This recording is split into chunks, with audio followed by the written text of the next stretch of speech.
After 2 weeks off, welcome back to the SBS podcast. Today is a very special episode as we take a look back following the conclusion of the 2024 UCLA football season. Rest assured, next week we are diving headfirst into Bruin basketball and fully shifting gears as Mick's team kicks off conference play. But today we give out final grades of each and every unit on Deshaun Foster's first ever football team here in Westwood. We discuss what lies ahead for him and his coaching staff this offseason, namely in the world of NIL and recruiting. And then stay tuned till the end where we discuss the recently announced renovations set to take place at the Rose Bowl. All of that and much more coming up next on the SBS podcast.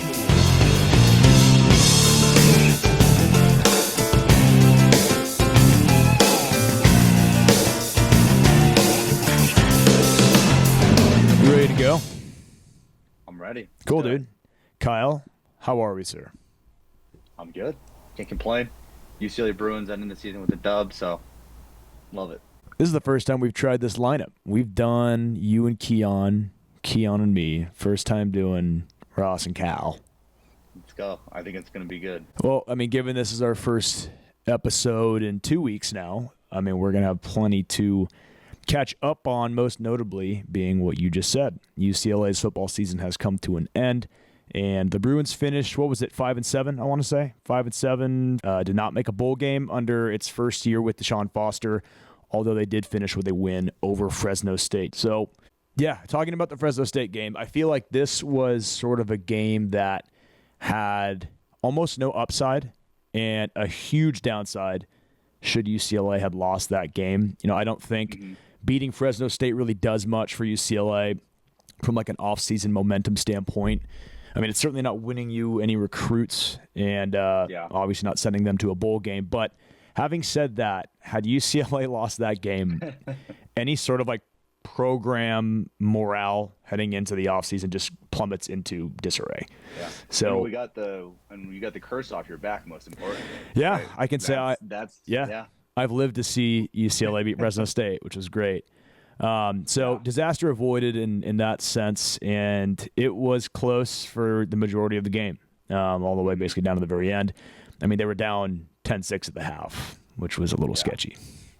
Yeah. Well, I mean, what were the vibes going into halftime? I heard some rumors on Twitter. I've seen some like boos and things going into half. I mean, what were the vibes at halftime like? I did not hear any boos. I mean, we were having a pretty good time. We were on the sunny side, mostly surrounded by Fresno State people behind their bench. And dude, anyone reporting boos is probably just tweeting about like the drunk guy standing right next to them in the stadium because there was not enough energy in the Rose Bowl that day, whether it be on third downs for defense or even during like big plays on offense, for there to be enough people to be disgruntled enough to boo the team. And I mean, at this point, man, like was the performance even really bad enough to boo? Like they got the win. We were never down by like multiple possessions. So no, I didn't hear any of that. The vibe in my section was actually pretty fun, but I mean, speaking of that 10-6 deficit going, my biggest fear about that 10-6 deficit at the half was like that was such a second half that like UCLA could have come out with sort of that why are we even playing type attitude. Yeah. You know, you're down 10-6, the season's over, the opponent is a nobody, and the portal opens in 3 days. Why am I going to come? Some guys already knowing they're going in the portal. Exactly. You literally have guys that everyone knows whether they've made it clear or not, or they've shared that or not. I doubt anybody really did. You got guys that are 1 foot in, 1 foot out, and to Foster's credit, which I've given him credit throughout the season, is that the team did play hard in the second half and they walked away with the win. So if you're really looking for any takeaway from that game, I mean, it's not much, but there you have it. Well, it's interesting to see because, I mean, just looking at the box score, and TJ Harden only had 4 carries. And obviously, just a couple of days later, he hits the portal. So it's almost like, you know, was there writing on the wall there type thing, or is that just, you know, was that the whole time going in, getting free off the team lead of 13 carries? Like, It's an interesting thing to look at there. It was so weird continuously hearing the Rose Bowl announcer say, like, Anthony Frias carries, because that's a name that I haven't heard since we were previewing the team in the offseason. I knew we got him from Kansas State. I think we've seen him carry the ball less than 5 times throughout the entire season. But yeah, no, TJ basically didn't play at all in the second half. I don't know. I'd be surprised if that had anything to do with what transpired today, which is Tuesday, where TJ announced that he is leaving the program. If you're hearing this on Thursday, you got to get on Twitter more, because we've lost TJ to the portal. We've lost Justin Martin, the projected. I don't want to say projected, but Justin Martin was certainly going to be a contender for quarterback next year, in line for sure. Yep. As of that point, his to lose, and they both bounce. But not to get ahead of ourselves, I was just hearing speculation that TJ might have had a lingering injury. I don't know really what it was. He had one nice run with that touchdown. He had a cutback in the red zone, but I don't know. It wasn't. It certainly wasn't a great year for him as a running back, and we're going to be getting into sort of year look backs unit by unit, and we'll talk more about TJ. But certainly an interesting way for his time in Westwood to end. And a disappointing way for it to end. I feel like, really, just this whole season as a whole. I know we're going to get into it, but pretty disappointing year. Just sort of coming off the year he had the year before, and then ended his season, the Rose Bowl, on 4 carries for 23 yards. Like, come on. I mean, it's beating Fresno State, but ending personally your career like that at UCLA has just got to be a tough note. Yeah, well, on that note, let's switch over into that. Let's go unit by unit. I want to hear your letter grades, and then I'll give you mine. Okay. And let's start with quarterback. I feel like that should be, because I've got mine written out. I really want to know if we align here, because Garbers is It'll be interesting. It will be. And so we're going to start with QB1. Ethan Garbers, what do you got? It's so interesting because as I was going through this, I wanted to give a grade, and then I felt like at a certain point in the season, the grade was much different than the beginning of the season and then the end of the season. Like overall, the average, I would say, for Ethan Garbers as a QB1, I would say a B-. I think that he did a decent job with the beginning of the schedule, right? I think there were some gauntlets. He was battling a couple injuries in the beginning. There was that weird transition where, is Justin Martin going to be the QB1? I know you were very adamant about keeping Garbers in that QB1 role, which then he went on to prove versus Rutgers. I think it was the Iowa game. There's one more game baked in there where, he had career games. We just went off for 3-4 straight games. And then towards the end of the season, right, I think losing a couple of linemen at that Washington game took a big hit for the remainder of the Washington game. Yep. And just the offense going forward. But I'd say B- for Garbers. I think he did a good job. He's a senior. He's nothing flashy. So, he's stock. He's stock. Yeah. He is stuck, and I'm right there. I have a C+. And look, Garbers, we've been pro Garbers on the show the whole season, and Garbers will always be a good Bruin, and I'll always commend him as being a tough competitor, and he never played scared, despite never having really a good offensive line. But I'm afraid he kind of falls into that like Kevin Prince category for UCLA quarterbacks. You've got a guy that's not afraid to run, not afraid to put his body on the line, but really just wasn't a guy outside of a few moments that was ever like the leader that was going to win you the game. You look back, you got Rosen, DTR, Hundley, none of them perfect quarterbacks, but off the top of my head, I can name multiple moments where I'm like, wow, they have moments. Those quarterbacks put us into a bunch of positions to win games. And Garbers, I feel like, was just sort of like this guy that UCLA fans needed to not really fuck things up enough and to just allow other things to fall into place to give us a shot. So, I mean, I'll always like the guy. He's a good Bruin, never quit, but pretty similar to you. He's very stock, and I would say he's just a good college quarterback. There's nothing more than that. Like, I would say very average, good college quarterback. That's what he's going to get you. Look, honestly, on a bad college football team, which UCLA was this year, I would call UCLA or a painfully mediocre team. I think a C+, B- quarterback, not that bad. It could be a whole lot worse. So, 100%. Yeah, all right. We'll call it a...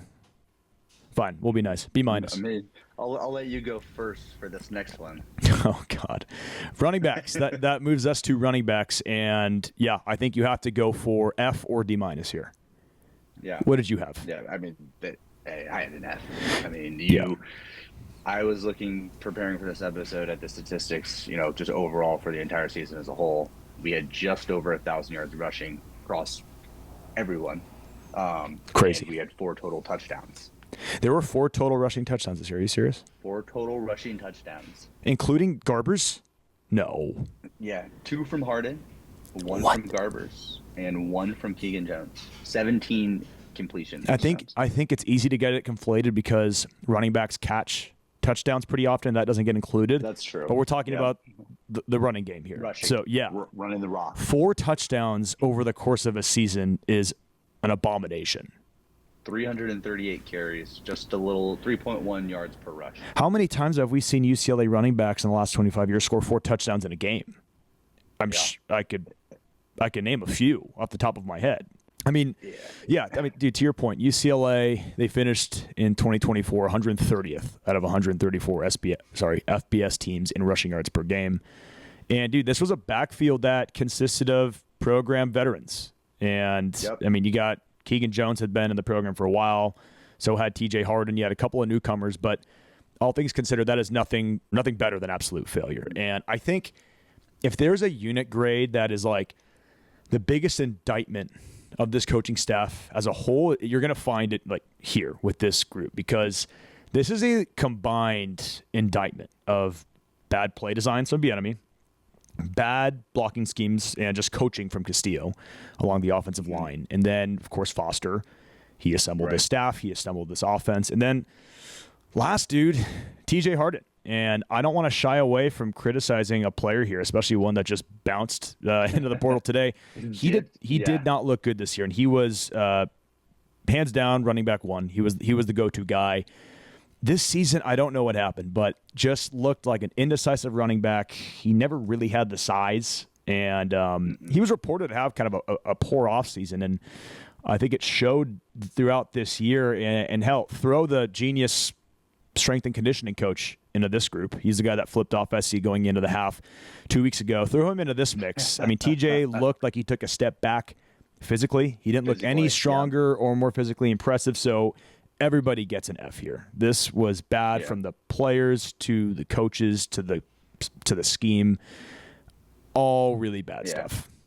Yeah, I don't have anything to add. I mean, it's no more other than, like you said, an utter failure. And if there was one, I mean, shoot, we take a look back at the season preview we did, but the one thing that I thought in my mind that was going to be with all UCLA teams from the past decade, right, is the running backs and just the run game, and how we pound the rock consistently, 5 yards a carry.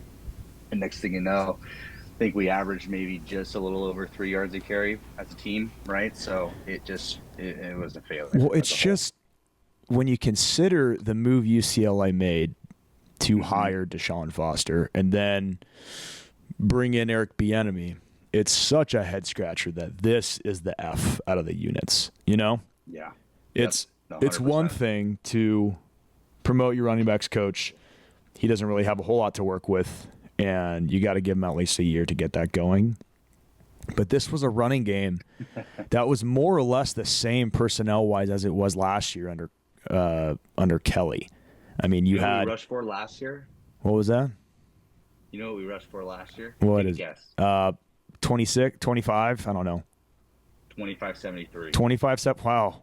Right in the sweet spot. 4.9 yards a carry versus just over 1,000, 3.1 yards a carry this year. There's no way to spin it. That is such a fail. Next unit, we have the offensive line. And I want you to go first here because I'm curious. Obviously there were many struggles. I feel like it got better probably around, just after that Penn State game. I think the offensive line got better playing those real tough teams. I think they learned a lot from those games and was much better in the Rutgers, Minnesota, all those games.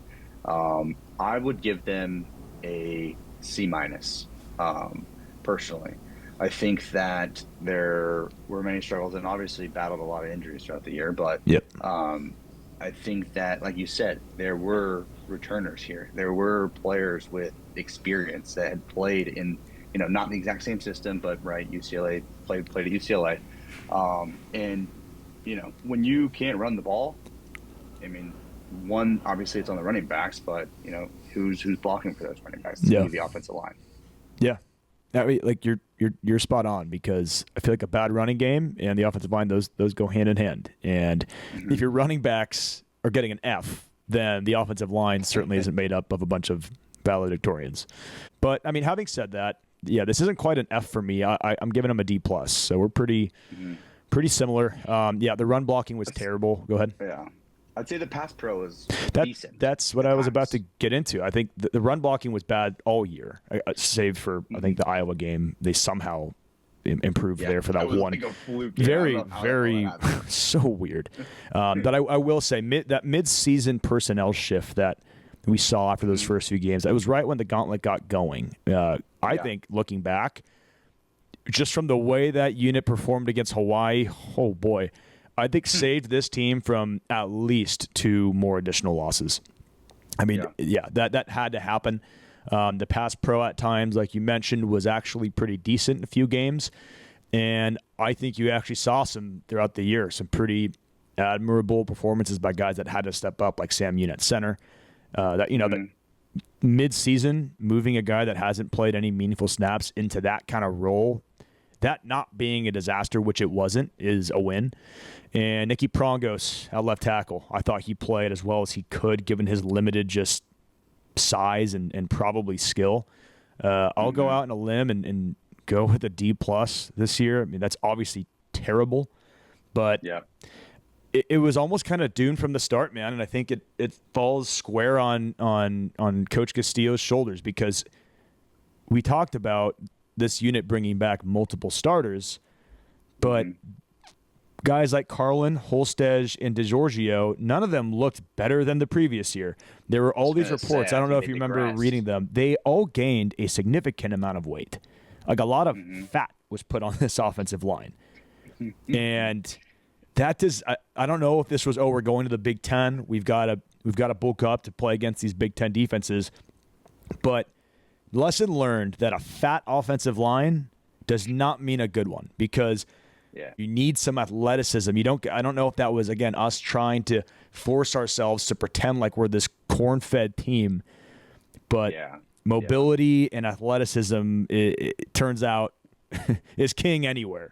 Yeah, 100%. I think that, it's interesting. We've been sort of right in line so far. Right there. Let's see how the rest of this goes. Look, all good stuff. We got a C plus, an F, and a D plus. All right, and that brings us to the receivers. Here I'm going B plus, because this includes tight ends. What do you got here? Yeah, I got a B. B. Just a little under you. I was very, very high on these guys, like through the roof high. Yeah.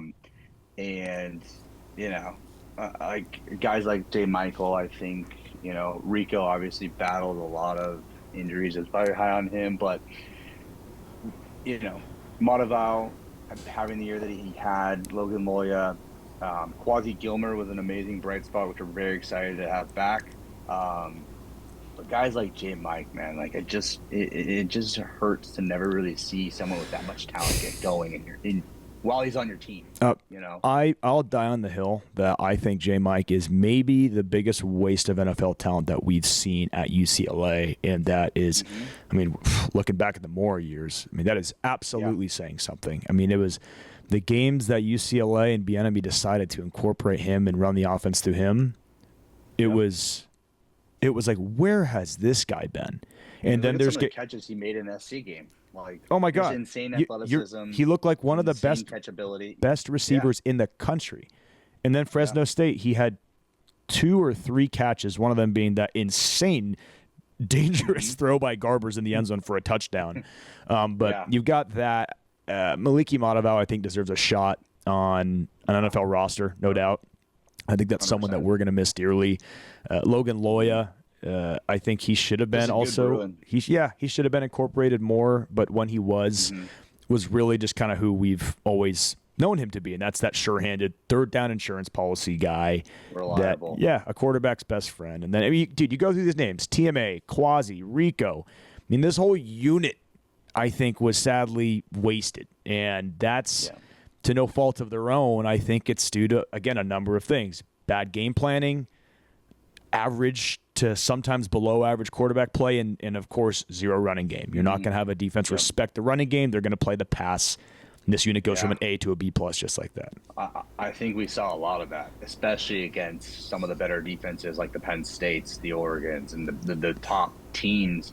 They just drop back in coverage and, figure, hey, my front four, can do the job. And, I mean, that was one thing when we talked about a lot early on was if you can't run the ball, it's going to make passing the ball just that much harder. Yeah. And I think 100% this team or this receiving core, was at fault for that. Not at fault, but, a victim of that. At least the highest grade so far. Yeah. Receivers. Highest grade so far. But next is the front seven. And what do you got for the front seven? You got to go. I give the front seven an A. Yeah. I go B plus. I wanted this to be an A. And I know why you're going to say, there's obvious reasons why this could have been an A. And those being, look, this finished a number 5 in the country, finished the regular season against the run. And I also wanted it to be an A just because there were so many players in this group that I love. You got Medrano, Schlesinger, Toya, Oladejo. Those names are some of the better. Exact reasons I'm giving it an Dude, A. those are some really, really good Bruin football players here, all-time players. And like I mentioned, this unit finished 5th overall in the country in rushing defense. That's ranked higher than Penn State, Ohio State, other big-time programs. Overall, just very impressive by Malloy to pull that off. But then on the flip side, and this might be a bit of maybe bias because of what we saw last year with the pass rush, but this was a group that just snuck into the top 100 in sack percentages. And until that move was made to get Oladejo down there and coming off the edge, this edge rotation was without a doubt the worst I've seen in UCLA. I hate to use the term jag, but dude, there were some games we went with a stretch of like 12, 14 quarters where we didn't have a sack. Yes. Yeah. And that was until, I feel like the linebackers save Toya, because I'm including Femi as a linebacker. Yep. The linebackers bailed this unit out, bro. And they did that in a big way because Carson Schlesinger is going to win the Buckus Award. Kane Medrano is an all-time Bruin with multiple interceptions, multiple sacks. Femi saved the pass rush with that midseason switch, which also opened up Carson Schlesinger. But, that initial rotation, man, like to have Apu and Busick, I don't remember those guys making a tackle.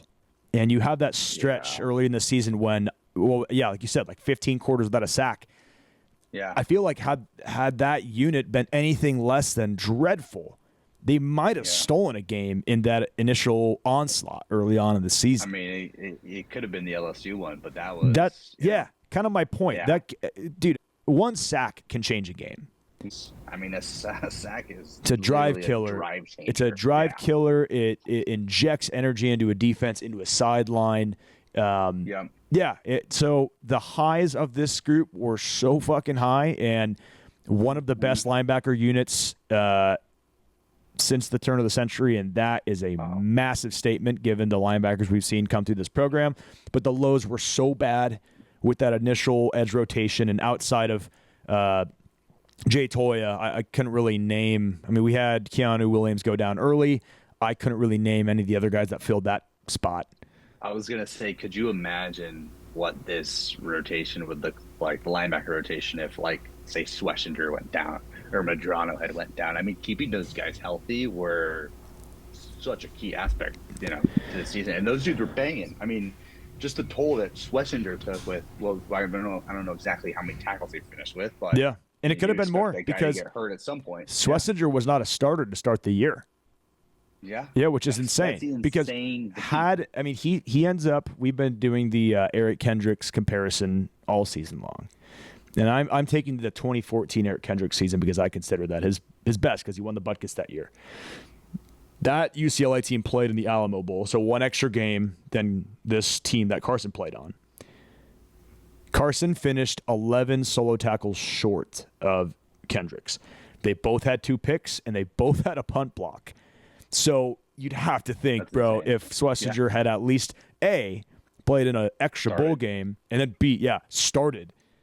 I mean, it's based on those statistics, it's fair to say that, really a better season. I mean, there's no doubt in my mind that Schlesinger is in a bowl game getting 11 tackles. 11 tackles for him would be like a horrible performance for him. Yeah. Yeah. But anyways, last unit grade is going to be the secondary.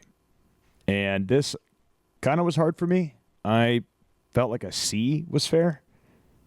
Mm-hmm. Where are you at with that? I think I gave it a B minus. Yeah, that's probably better. Yeah, I do think that there were some bright spots. I think that this defense deserves so much credit with the offseason moves. Obviously, the change of defensive coordinator, and there were the most questions around just the defense as a whole. So especially the secondary. Like, namely, the secondary was like, that was the specific unit where people were like, we have no idea what this unit's going to be like. No idea what's going to happen. And I think that there, was a lot of games in which, surprisingly, we just sort of held teams, And I think a lot of the secondary success this year maybe relied a little bit on that front seven being able to stop runs, obviously help out the secondary a little bit. So I think it was better than expected. I think they played a little bit above what we expected. Yeah, they did. I mean, their coach just got canned today, so could have been that good. That's but Brian Addison, I thought, was a bright spot. No, that was a big transfer for us. I think declared for the draft. I think outside of Kalen Moore, I think that this defensive back group, a cornerback specifically, wasn't that talented. I mean, Kirkwood never really panned out. Jalen Davies was okay. Yeah. They're just, I mean, I think it was Kalen Moore that made third string All Big Ten, or maybe honorable mention. Yep. So, I mean, I think UCLA football, just from a secondary perspective, in the past, it's always sort of been the, question mark of the defense. I feel like. Yeah. I feel like the linebackers and, the edge, right? Latu and the Murphy twins last year, and going back, you had Bars and the world, things like that. And the secondary really, in the last decade at least, or 5 years at least, it's always sort of been that, obviously there was Darnay Holmes, but it's always sort of been like that. Yeah, I mean, they're huge name. Yeah, there's been guys, but another way to look at it is that I don't think there's a lot of good cornerbacks in college football. I think quarterback is almost a sport of its own. Outside of quarterback, I think defensive back is the most difficult position to play in football, if not sports. I mean, you're having to hang with the most athletic dudes on the field, and they know where they're going and you don't. So I think maybe if you were to ask really any college football fan that same question, like what has been your weakest position group on your defense the last 10 years, they're all going to say they're DBs. Now we've had guys, like you just mentioned, Darnay, Randall Goforth was solid. Fabian Moreau, I think, might still be in the league. There's been guys, but yeah, that's why this is, I'm comfortable saying, hey, C plus, B minus, because, hey, DBs normally just fucking suck. It's like, it is what it is. Overall grade of this whole team, I think I'm going to go C minus. And look, that's not good. C minus is not good. You don't want your entire team to be graded a C minus. But it could have been a lot worse. It could have been easily an F when we were 1-5. I thought we were going 1-11, but they finished with 5 wins. It was looking bleak there for a second. And to their credit, right? I mean, you touched on this all the time throughout the season. This team never quit. Like, there could have been a point where at 1-5, you just hang it up and say, well, shit, we're just, toast. My grade was actually going to be a C plus. Wow. I think that I was between C and C plus, never if in B minus. I mean, this is borderline C plus. Yes. I feel like this is really like the record that I sort of expected coming into the season, which is why the C+ is warranted. I think, going back to the school days, C+, that's just average, right? That's just what stock, right? So C+ just for being, the stock team that I expected UCLA to be this year. Nothing greater than this, and really I wasn't expecting anything less. Yeah. And in any other year prior to these times, that would actually be for a first-year head coach kind of, okay, well, we have something to work with here, and we can build off of this. Mm-hmm. Help is not on the way. And things are not going to get easier. Things are about to actually get a whole lot harder with what is going to become of this UCLA football roster, and the schedule getting by no means any easier in 2025, which is why when I give this grade a C-, it's like, well, sure. They managed to get a C- in a year where it looked like it was trending towards an F-, but let's go through who we're losing from that C- group. I mean, well, first let's just glance at the schedule. You go this is not in order. None of this is in order yet, but you're at Indiana, you're at Ohio State, home against Penn State, home against Utah, who I have no idea why we scheduled them. We're at UNLV, which is a team that wins games. So yeah, I would not say scheduling relief is on the way in any way. No. And yeah, like we mentioned, this isn't even considering what Foster has on his hands in terms of roster replacements. I mean, look, let's go through it. UCLA now for sure needs a quarterback. We thought we would probably need one because, Justin Martin, he looked okay against Penn State, but you'd like to have a transfer brought in that might be a bit more experienced, and you have options. We're going to at least need a couple running backs. Harden and Jones are both gone. Berger, I think, might be able to somehow come back for sixth year. I don't know. We'll see who returns at receiver, but we're for sure losing Loya, Sturdivant, Matavau. If we can get Quasi Gilmer back and Rico Flores, that's got to be their top priority. Well, the thing is, though, dude. Got to retain Quasi. Well, but can that even be? I mean, for those that don't know, UCLA's. This all contingents on UCLA's NIL, basically UCLA's money. All reports right now are that UCLA, they don't have any fucking money. This NIL situation is pretty bleak. And it's been mentioned that UCLA is going to need to at least double its NIL from last year to replace this year's departing talent. Replace and retain. I mean, if I'm Carson Schwetzinger, I'm thinking to myself, obviously he had a decision to make on his hands, NFL draft. And it was interesting to hear what Josh Kelly said a couple weeks ago about, why didn't he go to the, draft that first year? I didn't have enough tape. I wasn't really on the radar. You got to think that Carson's on all the radars, right? But does he feel that, he's got what it takes to be, top 3 rounds, top 4 rounds right now, or does he want to come back and get an additional year under his belt with enough tape? Well, I think all valid, but these coaches have to take a look in the mirror, or not really in the mirror. They need to assess this roster and say, why were we not good this year? And I think you immediately look in the trenches. They didn't have an offensive line. They did not have a real offensive line that could protect the quarterback and open up holes for the running game. They did not have a effective edge rotation, and that was all bad. That's where you lose games in college football, is in the trenches. Now, you mentioned UCLA's top priority has got to be retaining guys like Quasi and Rico. But, dude, can they afford – from what they're probably going to ask, because this is how it is. It's a year-to-year free agency. These guys have the right to say, here's what I command next year. Otherwise, I'm testing the waters for a market check, or I'm just outright leaving.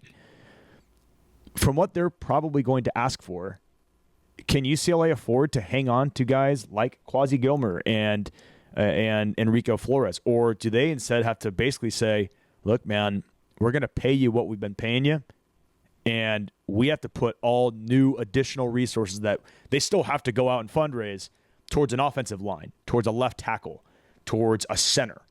I mean, these are the decisions that Deshaun Foster in his first full offseason is going to have to address and handle. So that's, that's why like we can get all slap each other on the ass, say, oh, this team didn't quit, how fun, and they love him. But Deshaun is the guy that's going to have to navigate these types of waters. Is he up for that? I mean, I don't know. And honestly, you could probably go to say that, I mean, this offseason is just as important as this first season was. Like way where more go from here. Way more, in my opinion. Right? Like, yeah. I like this first year. No one, honestly, at a point, I was just numb to the poor performances, the poor losses, right? And I just had accepted at a point where it was just going to be a below average year. Yeah. And it's almost like this offseason is going to be where the emotional attachment lies. Like, what? I mean, you like you said, it's a year-to-year, it's a 1-year contract that all these guys are on, and you got to retain, you got to build, and you got to go out and recruit. There's just so many pieces to the offseason where, it's way bigger than the actual season itself. So it'll be interesting, right? Where's the check's going to come from? Where's that NIL going to come from? Dude, we need a fat check to go from UCLA Health to UCLA Athletics. I've heard that Ohio State's roster was worth $25 million this year. That's the type of money that we're having to play with now and having to find. And it fucking sucks when you look at the organs, right? Like, all it takes is one guy to just bankroll this entire team. And now they're 12-0 because they had the money. And that's all this is now. And the worst part is that, like, you can't really be a poor little UCLA. UCLA is one of the biggest schools in the country. It's one of the biggest brands in the world. But it comes down to, can they just find enough of that massive alumni base and all that money that is out there? There has to be a way to access that money. You just need – I host a fucking podcast. I don't know how to do that.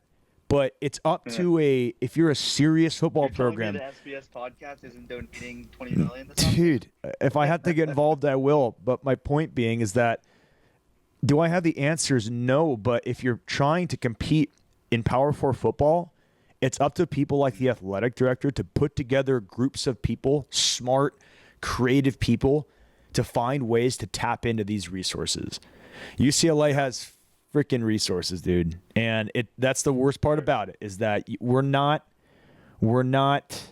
Oregon State here trying to say, we're going to try to compete with X, Y, and Z. It's UCLA, and they haven't been good in a very long time. I'm not going to pretend like we're something that we're not, but it's a massive school with a massive alumni network, and there has to be people that care enough. It's so interesting because what you ended with, care enough. I think that's where we fall short. Is, I think, right, we have a huge alumni base, we have a huge network, and we have so many influential people with money to their name that could easily, pitch in, right, donate to NIL.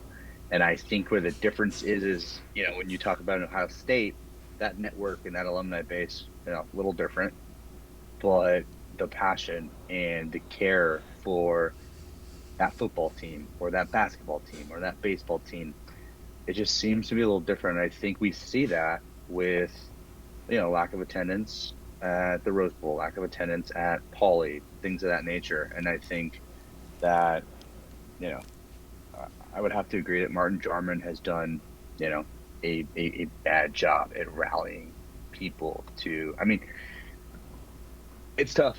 It's tough to see the Rose Bowl and Pauley. I just saw Ben Bolt's tweet Pauley the other day, and it was like, students, alumni. I think we had 3,000 people in Pauley the other night. So yeah, the passion, the fan base, the passion, the care, That's something that is going to, get them to cough up dollars and get that money so we can spend. Yeah. Yeah, it's not your grandfather's off season, and we can we can put it that way. So I do not envy those in charge with UCLA football to try and make this happen, but I feel it is our job, hosting a UCLA podcast, to paint the picture as painfully accurate and honestly as we can. And there are, signing day is tomorrow. When this airs, it'll be the day prior. So who UCLA can get to stick coming out of high school is important. High school recruiting did not go away. The NIL fundraising is certainly not going away. So, let's check back in a month, in 2 months, 3 months, 4 months. How much money do you think is going to be flying around on National Signing Day? Like trying to get people to flip just based on dollar amounts. This is it's such dirty business now. And I'm not saying it's important, I think, to not have rose-tinted glasses looking at the old days of college football because, look, dude, you can only assume that there is massive under-the-table payments going around. But now that it's just so open and it's, like, accepted, it makes it tough to feel the same towards the sport. And is it a good thing kids aren't getting ripped off? Obviously. But when I was introduced to the term NIL, this isn't what I had in mind. I thought that, I haven't seen any players in any programs in like commercials or taking it upon themselves to leverage their name, image, and likeness. That's not, them calling this NIL is bullshit. Because when everyone was down for NIL, it was like, yeah, why should these kids not have the right to profit off of their name, image, and likeness? Correct. It was never cleared through me, the ultimate authority, that no, this is now just going to be the fans, alumni, and supporters are now going to have to be responsible with putting together the salaries of these entire football rosters. And it's going to be year-to-year free agency, and whoever can throw the most fucking cash in the air is probably going to be the ones in the college football playoff. So the term NIL it's super ironic that that's the term we're still using. It's pay to play. Yeah.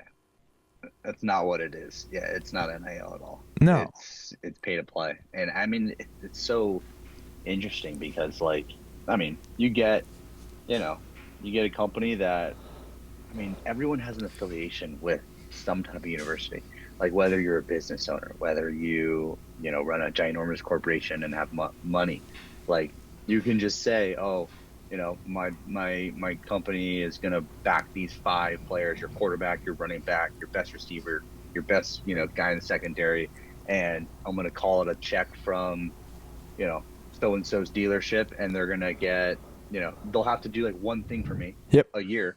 And technically that's NIL, but realistically it's just a check and maybe one appearance. Good times, man. Great times. Yeah. Until, not to look too much at the big picture, but until there is some, I don't know if it's on its way or if it's ever going to happen, but I think if UCLA is going to be competitive in this sport in a serious sense, I think it's going to require, some major institutional change starting from the new chancellor incoming in January, especially at athletic director.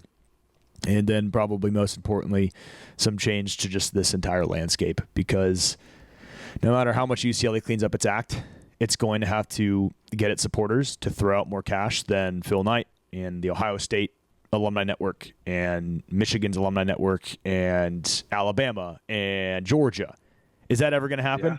Yeah. I don't think UCLA could win 4 10-plus win seasons in a row and compete from a donations and fundraising perspective with SEC schools, with certain Big Ten programs. It's just not in our blood. And that, I think, is sometimes a good thing, because UCLA alumni tend to care more about things that, this is a sports podcast. This is not fucking life or death. UCLA, it's at the end of the day, like, our alumni, there's more to life than football, and I certainly understand that. But that just goes to the point where, we can be as good, winning fixes everything. Okay, well, when UCLA hypothetically puts together 4 10-plus win seasons in a row, if they can put together the NIL funds that SEC programs can do, then I will be shocked because that would never happen. Well, totally. I agree 100%. But I do think that, like you said, it's going to require some restrictions to this whole thing because it's gotten out of hand. And I think that UCLA, prior to all of this, what were the major draws to come to UCLA? Right. It was, the experience of living in Southern California, in Los Angeles. It was, the weather. It was the academics. Academics. Right? That's one of the top schools. Like, that is out of the picture. The academics, right? You're telling me that a recruit, 5-star recruit that's going to be choosing between Alabama, SC, and then somehow UCLA's in that picture, and you're getting, like if I'm getting $1 million, $2 million from this school, I'm throwing that in S&P 500, and I'm good. Who cares about my freaking poli-sci degree? Yeah. So that's one of the main draws that I think we're losing out on now. Well, yeah, I'm glad you brought that up because it was breaking today that Coach Demetrius Martin is now coming back to UCLA. Coach Meat, as he was known back in the Mora days. I have fond memories of him when he was with the Bruins. Norwood got canned, and we're bringing in Coach Meat. Like, the biggest thing here is, well, who remembers how good of a recruiter he was under Jim Mora? What is even recruiting now? Does that mean that he's really good at finding money? Because, yeah, is he going to sell kids on living in sunny Southern California? If you paid me $700,000 more to play in like Bangladesh for a year, fuck it. I can check out. I can check out Westwood when I'm 30. It's all about money. Our the poli-sci department doesn't matter. The girls don't even matter anymore. The uniforms don't matter. None of that shit matters anymore. Sunset Rec doesn't matter? Sunset Rec doesn't matter. Vodka in water bottles at Sunset Rec used to mean something, but it doesn't. It's all about money. But what are you going to do? Let's switch gears in reverse order now. We're going back to talking tweets. And starting us off, we've got, who was this? James Williams, USA Today. The Rose Bowl and its Legacy Foundation have announced the Lasting Legacy Campaign, a multi-year revitalization campaign for the stadium. The campaign will be led by privately raised funds and will include 8 projects, such as a new field-level club in the south end zone, east side standing sections, a sound system replacement, and the installation of one of the nation's largest video boards. What are we thinking?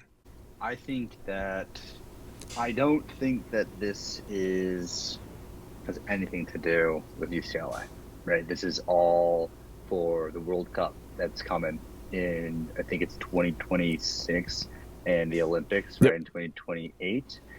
I think that's what this is for. Oh, sure. Yeah. Is it going to be nice? Hell yeah, it's going to be nice. I mean, the Rose Bowl is, there have not been, any type of improvements in since ever. 2010. 2010 is when they added the current jumbotron and the current press box was put up and some other minor shit. But this is major. It is major, and the biggest pointer that seems to get brushed over on Twitter a lot is that the official capacity. The official capacity of the Rose Bowl is going from 90,000 now to 70,000. I mean, yeah. I can send you the link. On the Rose Bowl Legacy website. It's in writing. What? Yes, and this comes from – it's so crazy that this isn't talked about enough. Maybe the most famous college football stadium in the country, the Rose Bowl, is going from 90K to 70K. And that comes from their effort to increase legroom space, which has always been a common complaint from some of the softer fans. But yeah, 70,000. I know this is obviously not about UCLA. It's much bigger than that. But that's gonna help. That helps. Freak. It certainly does. Yeah. Yeah, because gonna help a lot. I think it's interesting. The East Side standing sections. They left a lot of more about that. They left a lot of things vague. Like the fact that I'm telling you right now, 2 days after this announced, that you didn't even know that it was 70. Yeah, you have to dig to find some of the details on this stuff. And I tried digging on that standing section thing. I don't really know what that means because Like, what, is it going to be ramps? Like, That's a soccer thing. That's 100% a soccer thing. Like that, that's for the World Cup for sure. But I mean, we saw the Den try to do that this year with the East Side, where the new Den was. yeah, no, that's exactly. Right there where it was just cars. They've mentioned the term student section. So there are certain parts of these upgrades that are certainly with UCLA in mind, because making a zone specifically for students is there's only one student section that comes to the Rose Bowl on a regular basis. And then I think the coolest part, man, that is going to help with just at least making the Rose Bowl and UCLA football games more of a draw. The Jumbotron is certainly going to help. I mean, every time I go to SoFi Stadium, I'm fucking enamored with it. It's the size of the, I mean, I'm such a lizard brain, man. If you just like stimulate my brain with like giant LED screens and sick visuals, like it adds to it. It's more fun. And then you add that with a better sound system, which you said that they're doing, better Wi-Fi. They're adding that club, which is going to have direct viewpoints of this new tunnel that's going to have lights for the team. I'm super all for this. I don't know anybody who wouldn't be. I'm all for it. I think it's going to give the Rose Bowl, that SoFi feel. I mean, I think it's. Let's not get ahead of ourselves. Well, I mean, not the SoFi feel, but at least a bit more of a modernize the jump. A bit more of a modernize. Exactly, that's what I'm looking for. Modernized stadium. As long as they don't touch the bathrooms. Don't touch the bathrooms. I love how old the bathrooms are. Everyone complains about how shitty the Rose Bowl bathrooms are. Pissing at the Rose Bowl. The bathrooms how they are. Dude, pissing at the Rose Bowl is a time machine. It's a religious experience. I highly recommend it if you haven't. Just like the dewy grass. It's right there with the dewy grass. Pissing in the Rose Bowl and walking across the golf course after a dub is some of my personal favorite pastimes. Now, switching our last gear to getting parlayed, we've got conference championships finally upon us. Kyle, I feel like you turned things around mid-season after that horrendous start. So I'm going to leave it up to you, man. We're down Keon.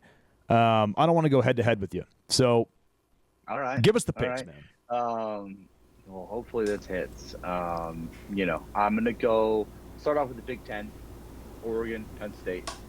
I think Oregon's the best team in the country. Oregon at -3.5. They'll go. I think they win this game by a touchdown. So Oregon -3.5. I think there's good value there. When has James Franklin ever? Big 12. When's the last time James Franklin beat? Won a big game. Yeah, come on. That's the easiest pick out of this whole weekend. So, moving over to the Big 12 championship game, former Pac-12 ally Arizona State -2.5 versus Iowa State. You're taking the Devils there? Back in that too. Yeah, taking the Devils -2.5. I do think this is a closer game, but I like that 2.5 number, giving them that field goal cushion.